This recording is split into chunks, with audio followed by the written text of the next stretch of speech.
Salut la famille, j'espère que vous allez bien.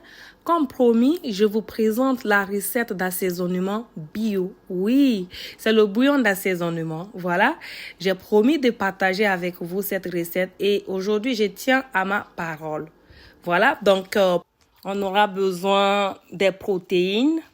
Moi, j'ai choisi le poulet, voilà. Et beaucoup de légumes. J'ai utilisé beaucoup de légumes comme vous le voyez. Il y avait le céleri, il y avait la ciboule, il y avait également les carottes, les poivrons, les oignons. Il y avait beaucoup de légumes, hein. Il y avait également les persils, les feuilles de persil, les gousses d'ail. Il y avait du gingembre et puis le chou. Donc, j'ai découpé le poulet, comme vous le voyez. Je l'ai fait cuire. Ensuite, j'ai découpé mes légumes. J'en ai rajouté. Voilà. Je vous encourage à essayer cette recette. Personnellement, je l'ai aimé. Aujourd'hui, je n'ai même pas besoin d'utiliser le cube dans mes plats. Ce bouillon m'aide énormément, surtout que c'est bio. C'est moi-même qui l'ai fait. Je sais ce qui a été mis dedans, de quoi est-ce qu'il est composé. Alors que le cube, bon, je ne le dis pas pour décourager qui que ce soit à utiliser le cube. Moi-même, j'utilise encore. Mais je pense que quand tu sais faire tes petits trucs, c'est mieux que toi-même tu les fasses. Voilà, donc ici, j'ai mixé le tout. Et voici le mélange. À ce niveau, je me disais, oh là là, c'est beaucoup. Qu'est-ce que je vais faire avec tout ça? Donc ici, j'ai mis la casserole au feu. J'ai versé une bonne quantité dedans. Voilà. Ensuite, j'ai ajouté la poudre du poisson sec et le sel. Il ne restait qu'à remuer. Voilà. Il faut surtout avoir l'œil dessus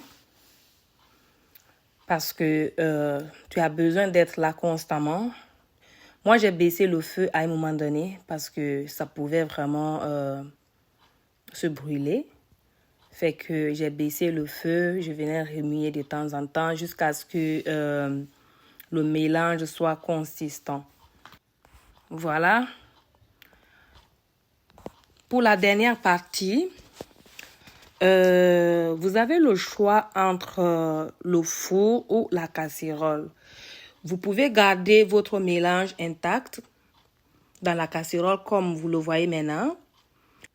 Voilà, et continuez à remuer jusqu'à ce que ça sèche complètement. Sinon, utilisez un plat, mettez votre mélange dedans, essayez de, d'étaler le mélange dans le plat, bien l'étaler et mettez le tout au four. Voilà, au bout de quelques minutes, voici ce que j'ai pu obtenir.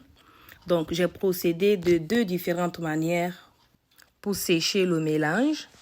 Donc, après, j'ai mis le tout ensemble. Voilà ce que j'ai pu obtenir. J'ai mélangé les deux ensemble. Dans le fond, ça m'a donné vraiment le même résultat. Donc, ne dites surtout pas que non, j'ai pas de four, je peux pas. C'est pourquoi j'ai procédé de deux différentes manières pour faire l'expérience, quoi. Et ça a donné vraiment le même résultat.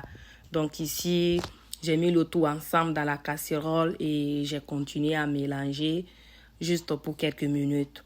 Voilà, à ce niveau, c'était déjà bien sec et c'était prêt vraiment à aller dans le mixeur parce que j'ai mixé le tout pour avoir cette poudre-là. Voilà, donc ici, c'est le mixeur et la recette tend à sa fin. Si elle vous a plu, n'hésitez pas à aimer, à liker, à partager. Voilà ce que j'ai pu avoir. C'était trop bon. C'est bon. Je l'utilise encore dans mes plats et je n'ai pas regretté du tout de préparer ce bouillon. Donc, je vous invite également à essayer et venez me dire en commentaire si ça vous a pris assez de temps comme moi parce que moi, je suis consciente que oui, ça m'a pris assez de temps. Donc, voilà, c'est tout pour aujourd'hui. À la prochaine.